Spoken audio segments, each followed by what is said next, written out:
1999년도에 팍스넷이라는 인터넷 기업을 만들었고 지금도 증권 관련 정보 기업 중에서 제일 크죠.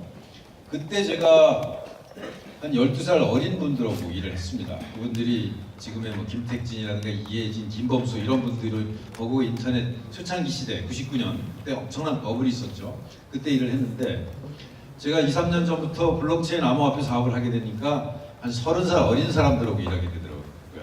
그래서 저는 개인적으로 굉장히 행운나라고 생각하고 있고 오늘도 이런 그 블록체인 컨텐츠 협회 자리에서 게임업계 여러분들과 같이 대화하게 된 걸 영광으로 생각합니다. 저는 2015년도 여름에 그 블록체인 OS라는 법인을 설립하고 2017년도 5월에 국내 최초로 ICO를 성공했습니다. 17시간 만에 전 세계 한 4,000명 사람으로부터 한 150억 가까운 돈을 모으게 됐고 비트코인이 그 당시 한 200만 원쯤 됐죠.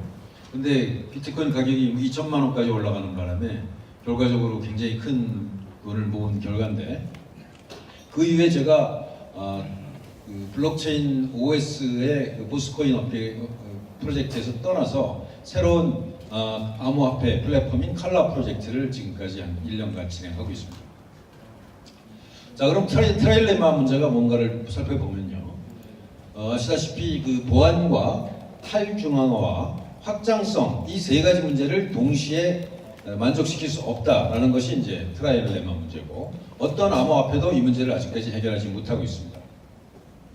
그 결과로 암호화폐 가격이 급격하게 떨어졌다고 생각할 수 있는데요. 비트코인이 거의 2천만 원 수준에서 400만 원 수준까지 떨어졌고 1년 만에 이더리움도 120만 원, 130만 원까지 갔다가 거의 15만 원 수준으로 떨어진 참담한 상황입니다. 그 이유는 느리고 비싸고 위험하다. 이런 걸 도대체 누가 쓰겠어요? 소비자들이 이런 걸 선택하기 힘들고 게임에 적용하기 어렵죠. 게다가 탈중앙화라는 목표를 실패하고 있습니다. 그래서 비트코인은 다시 중앙화됐고 그 결과로 비트코인 캐시가 하드포크 전쟁이 일어나서 사람들을 굉장히 실망시켰죠. 그 다음에 이더리움은 POW에서 POS로 이전한다고 하는데 개발 일정이 계속 지연되고 있습니다. 그리고 지난 한 1년 반 동안 진행된 2,000건이 넘는 ICO들이 대부분 다 실패했습니다. 혹시 성공했다고 볼만한 것들도 가격이 엄청나게 떨어졌죠. 어떻게 보면 한 1년 전에 생각했을 때 대단히 큰 일을 벌일 것 같았던 암호화폐와 블록체인 업계, ICO가 굉장히 큰 지금 실망을 하도록 하게 하고 있습니다. 자, 그렇다면 암호화폐와 블록체인이 추구하는 탈중앙화는 과연 가능할 것인가를 다시 한번 생각해 볼 시간인데요. 철저하게 탈중앙화된 자율 조직이 과연 가능할 것인가? DAO라고 얘기하죠. 이것이 불가능하다는 것을 증명했다라는 얘기를 제가 얼마 전에 봤습니다. 카이스트의 김영대 교수님이라는 분이 강연 동영상을 보면서 제가 이걸 한번 되새겨봤는데요. 철저하게 탈중앙화되려면 4가지 조건이 필요하다 이런 말씀하십니다. 각 노드들이 운영비보다 수익이 나야 되고 그 다음에 자기가 노드를 나에게 위임할 때보다 내가 직접 운영하는 게 더 유리해야 되고 그 다음에 한 유저가 자기가 갖고 있는 토큰을 여러 군데 분산하는 것보다 하나로 유지하는 게 유리해야 되고 그 다음에 빈익빈 부익부 현상이 나타나지 않아야만 확실한 탈중앙화가 가능하다. 이런 일종의 모델을 만들어 놓고 이거를 수학적으로 검증해 봤더니 불가능하다. 이것이 증명된다는 겁니다. 그러니까 그동안 암호화폐 블록체인 세계에서 얘기했던 탈중앙화라는 건 허망한 꿈일 뿐이고 결코 달성할 수 없다라는 얘기를 수학적으로 증명했다. 이런 스토리인 것 같아요. 아직까지 이 논문이 발표되진 않았지만 작성되고 있다고 들었습니다.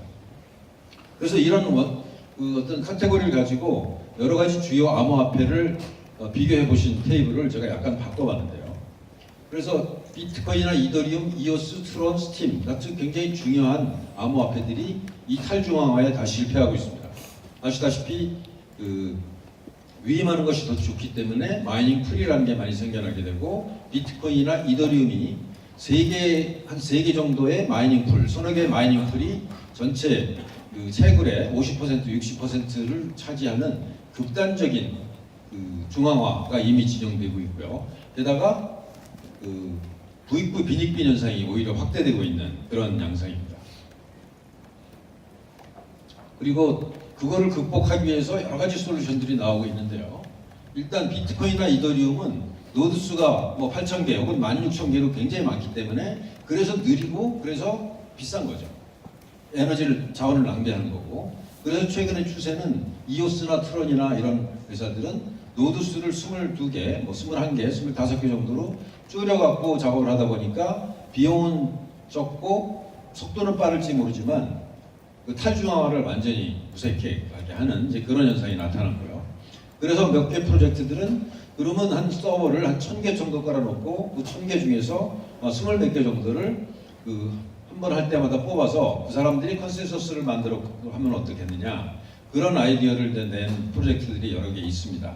근데 그런 프로젝트들은 문제가 그 비용을 도저히 감당할 수 없기 때문에 자체가 성립되지 않는다. 그 시가총액이 엄청나게 커지지 않으면 이제 그런 모순에 또 직면하게 됩니다. 그래서 저는 지난 한 2년간 연구를 해서 보스코인을 설계하고 ICO를 했고, 그 다음에 그 후에 또 1년 남짓 개발하면서 이 문제를 해결해야만 일상생활에 사용 가능한 블록체인 암호화폐를 만들 수 있다는 생각으로 여러 가지 설계 전략을 짜서 나름대로 이 문제를 완벽하게 해결할 수는 없지만 차선책에 가까운, 완벽에 가까운 모델을 어떻게 만들 것인가에 대해서 상당히 고심하고 설계해 왔습니다. 그것의 일단을 제가 오늘 좀 설명드리도록 하겠습니다. 그러면 과연 이 DAO가 왜 불가능할까? 이 문제를 좀 살펴보면 그거는 그 퍼블릭 구스 혹은 커먼스 구스, 공유재, 공공재는 근본적으로 개인의 어떤 그 경제적 인센티브와 충돌될 수밖에 없는 거기 때문에 그렇습니다. 블록체인이나 암호화폐는 공공재입니다. 누가 중앙에서 통제하는 사람들이 없고 거기서 일방적으로 이익을 취하지 않기 때문에 어떤 공공적인 서비스고 그 국제적인 화폐로서 작동한다면 그야말로 공공재라고 볼 수 있죠. 근데 공공재는 non-excludability, 그러니까 누구도 배제할 수 없다. 공공재는 누구나 사용할 수 있게 되겠죠. 그 다음에 non-rivalry, 누가 한 사람이 쓰더라도 딴 사람들이 그 효용이 떨어지지 않는다. 이런 두 가지 특징을 갖고 있는 게 이제 공공재인데요. 뭐 경제학에서는 굉장히 중요한 이슈죠. 그래서 크립토커런시도 역시 공공재입니다. 자, 근데 이런 공공재는 어떤 문제가 있냐면 그 트레제디 오브 커먼스라고 해서 공유지의 비극이라는 거 여러분들 아마 그래서 배운 적이 있으실 텐데요. 공공부재는 뭐 어장이라든가 공원이라든가 어떤 빈 땅이라든가 이런 것들은 사람들이 숲이라든가 이런 것들은 자기 개인의 이익을 위해서 훼손하는 경향이 있기 때문에 파괴될 수밖에 없다. 그래서 이 공공재는 굉장히 어려운 숙제를 남기는데요. 그래서 프리즈너의 딜레마처럼 각 개인이 각자 자기의 이익을 위해서 일했을 때 모두에게 피해가 가는 그런 현상이 나타나고, 그다음에 레이셔널 이그노런스, 이거는 합리적 무시라고 해서 딴 사람들이 뭐 좋은 공공재를 만들어주면 좋지 내가 뭐더러 해, 이런 무시 현상. 네, 프리라이더 문제. 나는 딴 사람들이 잘 만들어 놓으면 난 거기에 그냥 올라타갖고 즐길래. 그렇기 때문에 공공재는 잘 만들어지지 않는 경향이 생길 수밖에 없습니다. 그래서 경제학이나 어떤 정치학, 사회학에서 가장 중요한 주제 중에 하나가 바로 공공재입니다. 이 공공재가 잘 만들어져야 어떤 사회 서비스도 되고 모두에게 어떤 도움이 되는 그런 건데, 이 공공재가 잘 만들어지지 않는다는 거죠.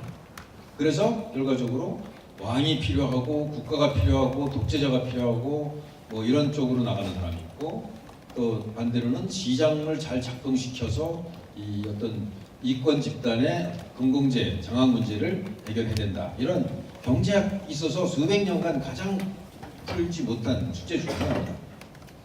근데 제가 왜 갑자기 경제학 얘기를 하냐면 이 암호화폐는 소프트웨어 엔지니어나 어떤 서비스 계획자가만 갖고는 할 수 없는 영역입니다. 이거는 전 세계에 유통되는 어떤 글로벌 화폐를 만드는 일이고, 그 화폐를 중앙 집중 장치 없이 모든 사람들이 합리적으로 집단적인 결정을 해서 운영돼야 되는 완전히 새로운 시스템이기 때문에 이거는 정치, 경제, 사회, 또 집단 심리 이런 모든 것이 잘 결합되어 해서 설계되지 않으면 작동되기 어렵습니다. 아직까지 대부분 암호화폐들이 젊은 20대, 30대 소프트웨어 엔지니어들이 만들어서 이런 문제에 대해서 잘 생각을 못해서 잘못 설계된 것이 지금의 문제 중에 하나라고 생각하는 겁니다. 그래서 여기에 대해서 경제학계에는 굉장히 많은 연구가 있는데요. 그중에 2009년도에 노벨 경제학상을 받으신 그 엘리너 오스트롬이라는 분이 이 공공재 문제를 어떻게 해결할 것이냐 이 문제에 대해서 상당한 성과를 냈습니다. 국가 혹은 시장이 해결을 할 수 있을 것이다라는 그 명제에서 좀 더 진전해서 공동체가 스스로 규칙을 만들어서 공공재를 만들 수 있다. 이제 그런 명제가 나왔는데요. 그래서 공유의 비극을 넘어서라는 책이 굉장히 위대한 어떤 작업을 했고 저희는 이 암호화폐와 블록체인에서 바로 이러한 원리를 잘 적용한다면 해결책을 찾을 수 있다고 생각합니다. 굉장히 많은 조건들 8가지 조건을 제시했는데요. 일단 경계를 정확히 해야 된다. 그 다음에 그 지역 특성에 맞아야 된다. 그 다음에 모든 사람이 참여할 수 있어야 된다. 그 다음에 모니터링을 해야 된다. 그 다음에 또 제재를 가야 된다. 위반자를. 그 다음에 갈등이 생겼을 때 해결책이 있어야 된다. 그 다음에 외부 사람들이 간섭을 최소화해야 된다. 그 다음에 여러 층위로 이거를 관리해야 된다. 이게 추상적이라서 상당히 어려워 보이지만 아주 이 책에 보면 구체적으로 왜 이렇게 돼야 되는지 자세히 설명이 나와 있습니다. 근데 바로 블록체인은 이 오스트롬의 말한 그 원리를 정확히 따르게 되면 상당히 많은 문제를 처리할 수 있다는 점에서 오스트롬 컨트랙트라는 개념들이 거론되고 있습니다. 이더리움을 창시한 비탈릭 부테린이 스마트 컨트랙트를 얘기했다면 이제 거버넌스 문제에서는 오스트롬 컨트랙트를 얘기해야 된다. 이런 논의들이 이제 시작되는 단계고요. 그래서 오스트롬 컨트랙트를 혹은 오스트롬 거버넌스 구조를 암호화폐 세계에서 만들려면 이 바운다리 문제는 토큰을 소유자, 그다음에 로컬 룰은 토큰의 어떤 거버넌스 구조, 파티시페이토리는 어떤 투표권, 모니터링은 감시 체계, 그다음에 생션 이런 것들이 이제 다층적으로 이루어져야만 제대로 된 암호화폐가 설계될 수 있다 이런 얘기들이 되고 있는 거고요. 컬러 프로젝트는 이런 것을 다양한 그 문제를 해결하기 위해서 거버넌스 구조를 만드는데 굉장히 공을 많이 들였습니다. 그래서 어떤 카운슬 멤버, 거버먼트, 정부와 같은 카운슬 멤버, 그 다음에 아비트레이션 멤버라 어떤 사법부와 같은 기능, 그 다음에 1000개 정도의 어떤 국회와 같은 기능을 잘 조화시켜서 문제를 해결하고 집단적으로 또 자율적으로 문제를 해결하는 거죠. 그 다음에 49개의 블록 빌더와 1000개의 로직 러너를 분리돼 이것이 경제적으로 인센티브가 충분히 작동되도록 하고 이 헌법 같은 제도를 만들고 스스로 진화할 수 있는 구조를 만들어서 장기적인 기술과 사회의 변화에 스스로 발전할 수 있는 구조를 그런 제도를 만들어야 이게 암호화폐가 장기적으로 생존 가능하다 이런 모델을 가지고 접근을 했습니다. 그래서 어떤 공공 예산 같은 걸 만들고 누구나 공공 예산을 쓸 수 있는 예산을 제안할 수 있고 이것을 카운슬에서 투표로 선정할 수 있고 이것은 이제 배쉬라는 시스템이 약간 비슷한 모델을 저기서 빌려왔고요. 쿼드라틱 디퍼런셜 보팅이라고 하는 기존의 어떤 투표와는 완전히 다른 새로운 레디컬한 어떤 투표 방법도 제안을 했습니다. 그래서 암호화폐 거버넌스 설계는 새로운 초국가 문명을 설계하는 일과 비슷합니다. 기존의 국민국가는 각 국가 내에 법과 화폐와 인간이 어떤 국민이 존재했지만 이제 블록체인 암호화폐 시대는 국경을 초월하는 돈의 이동과 어떤 법의 어떤 적용과 이런 것들이 생기기 때문에 어떤 게임 시어리나 메커니즘 디자인 같은 원리를 활용해서 완전히 새로운 문명을 설계하는 그런 개념으로 접근해야만 되는 겁니다. 그래서 여러분들 혹시 플랫폼 코인 생각하신다면 가급적 쉽사리 뛰어들지 마시기 바랍니다.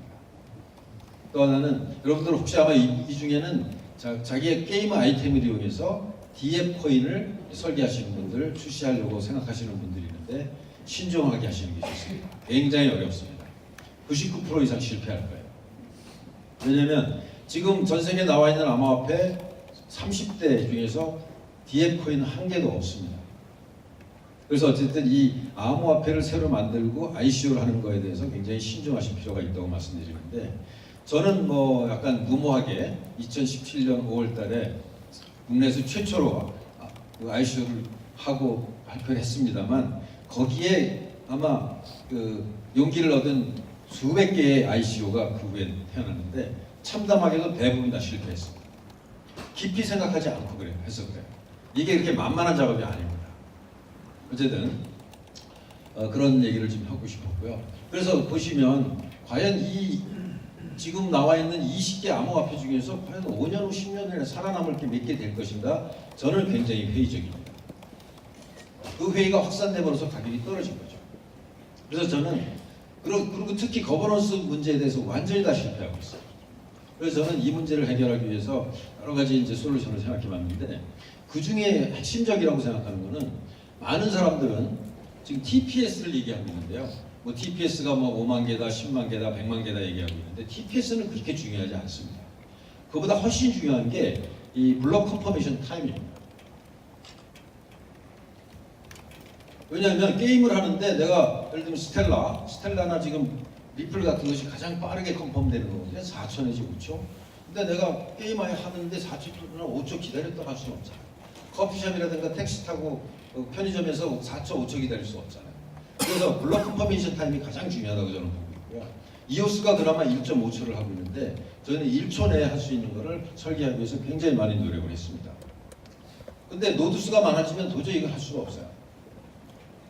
그래서 근데 노드 수를 나름대로 그 독점이 안 되게, 중화가 안 되게 저희는 나름대로 49기까지 늘리면서도 이오스는 21개로 문제를 해결하고 있지만 이오스는 21개의 노드를 가지고 0.5초 블록 인터벌을 3번 컨펌해서 블록 컨퍼메이션 타임이 1.5초가 되는 겁니다. 근데 저는 0.5초 내에 블록 컨펌을 끝내서 진짜 실생활에, 게임에, 그 다음에 모든 금융에 쓸 수 있는 그런 암호화폐를 만드는 작업을 하고 있습니다. 그래서 저희가 개발한 프리즘이라고 하는 컨센서스와, 이거 자세한 내용은 제가 시간 관계상 설명드리기 어려운데요.